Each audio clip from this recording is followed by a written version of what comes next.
Hi, my name is Ruth Moto. For almost a decade now, I've been doing everything design, from fashion design, furniture design, and now interior design. I'm super excited to bring you on this journey, even as we dive into design conversation with Ruth. We'll look at everything from residential, building, construction, and commercial design. So jump right in.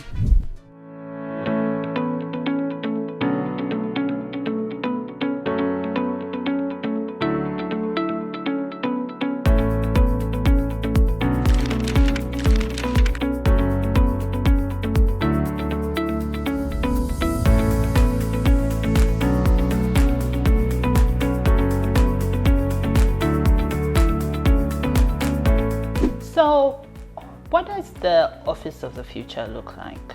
Like, where do you see people working? How are they working? We can't run away from the fact that COVID came and changed our lives. And then before that, there was this whole globalization. I think maybe grade 5, grade 6, we started learning around this globalization and how it was transferring of skills from one continent to the other in the works, right? But then I think that's when organizational cultures started changing. People were borrowing from one culture to another, and they were adapting that in the way that they should work. When COVID came, it basically came and disrupted a lot of things. But in essence, it was still a number of things that we had been learning beforehand, and it just brought in a whole different dimension of it. With this, there's been a whole range of conversation of which one works best, an open space or a closed space, a more traditional space or a hybrid space. Hello, my name is Ruth Moto, and welcome to Design Conversations with Ruth, Commercial Design. In this episode, we're going to be looking at which type of workspace works best for the type of organization you have. Are we looking at an open plan, or are we looking at a more traditional workspace? The first thing that we look at before we go into deciding which type of layout is going to be best for an organization, we have to understand what is the organizational culture of this organization. Goes back to what we've been talking about, what the role of each organization is when it comes to interior or commercial design. When we look at organizational culture, basically what we're looking at is how do the people in this organization work? Most of the time, the organizational culture is unwritten. People know when I walk into this organization, I greet people or I don't.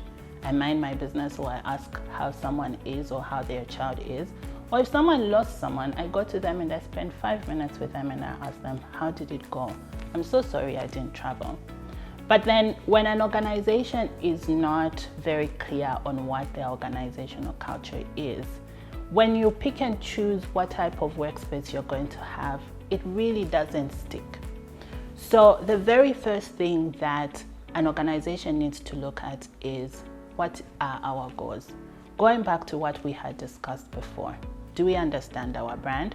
Have we set out goals on the type of space we basically want to inhabit as an organization? And what is our growth strategy? When we answer those questions, it becomes much easier to then decide we're going to go for an open plan type of space, or we're going to go for a more traditional office layout. After we have decided that this is what our organizational culture is, or we have decided that this is where we are aspiring to be as an organization, it then gives us the next step, which is which type of layout works best for us. There are different types of layouts. You have the open plan, you have the closed plan, and then you have a lot of in-betweens. But we'll look specifically at the open plan and the closed plan, and then we'll see where your organization fits in. When you look at an open plan type of layout, basically this is where you have 6 to 10, even more people working in the same space. They have shared workstations, and it's much easier to communicate with the rest of your team. This type of layout works great when you know that your team works a lot in groups. You have a lot of group goals that need to be achieved.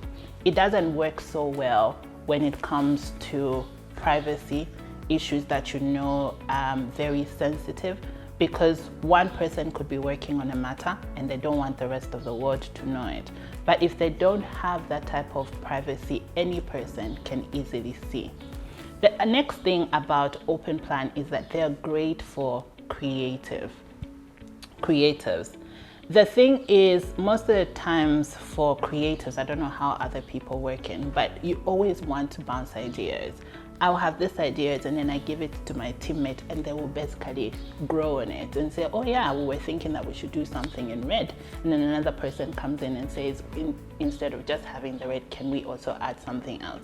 When you have an open plan, it's very easy to make decisions quicker than having to wait on what the next person is going to do.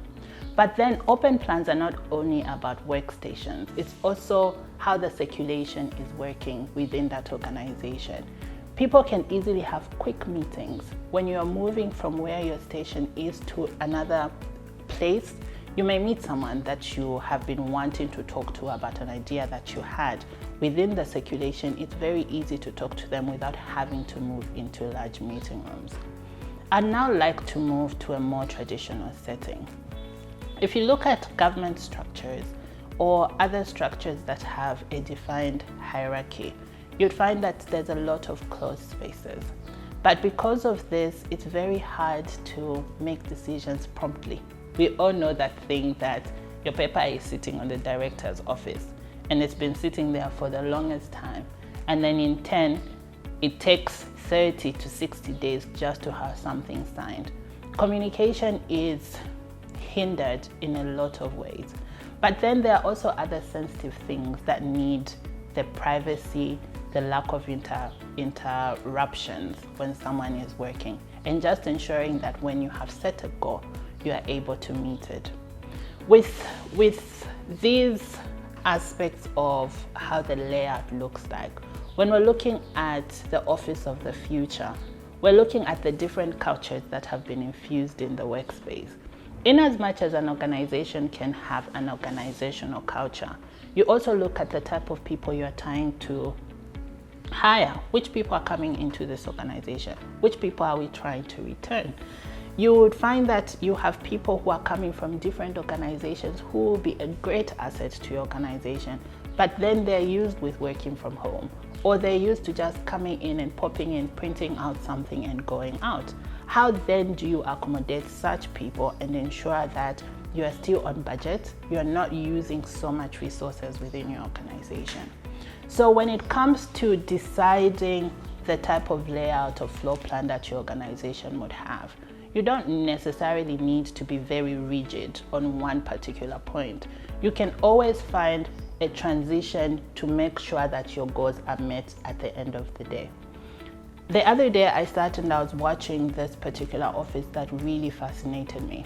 The way it was designed was it had a floor from very open space to closed spaces, meaning that you can actually have the best of both worlds.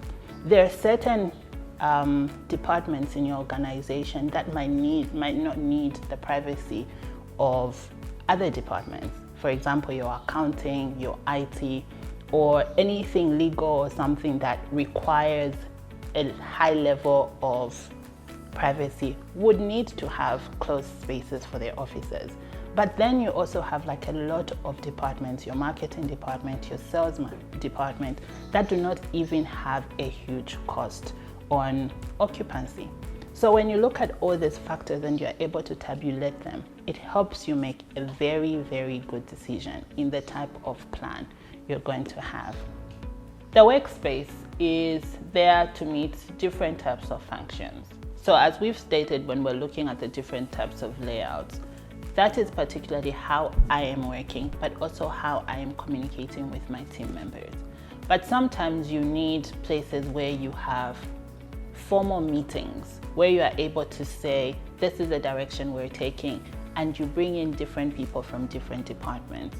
What type of meetings do we need for those?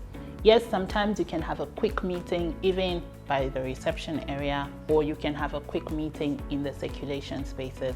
But then also you need to have a meeting with your team, and sometimes it's with external people. Even as you are looking at the entire layout, it's very important to understand what is the organizational culture that we have? Who do we meet? How often do we meet? It would be a waste of resources to have a huge conference room and you know that your organization never sits for any type of meetings, or you only sit once in a year. Instead of getting all those resources and putting them into this huge corporate conference meeting because you think every other sector has it, why don't you use those same resources for outside meetings? You can always invest into smaller meeting pods or ensuring that your circulation areas have enough seating for the type of meetings that your organization has. As we have looked at this, with that information, then you are able to understand, do we strictly work with open plan? Do we strictly work with closed plan? Or is the office of the future something that combines these and also has a hybrid plan? Because you know that once in a while, people work from home, people work when they travel, and they don't necessarily need that office that you are deciding that they should have. Thank you so much for joining me on this discussion as we looked at different types of office layouts. I hope this information will help you as you're deliberating on the next office that you're going to set up, or the changes that you need to make within your current office spaces to ensure that you still meet the productivity you need, stimulate the creativity that you need to have, and encourage the interaction that your organization has. Thank you so much, and looking forward to seeing you again in the next episode.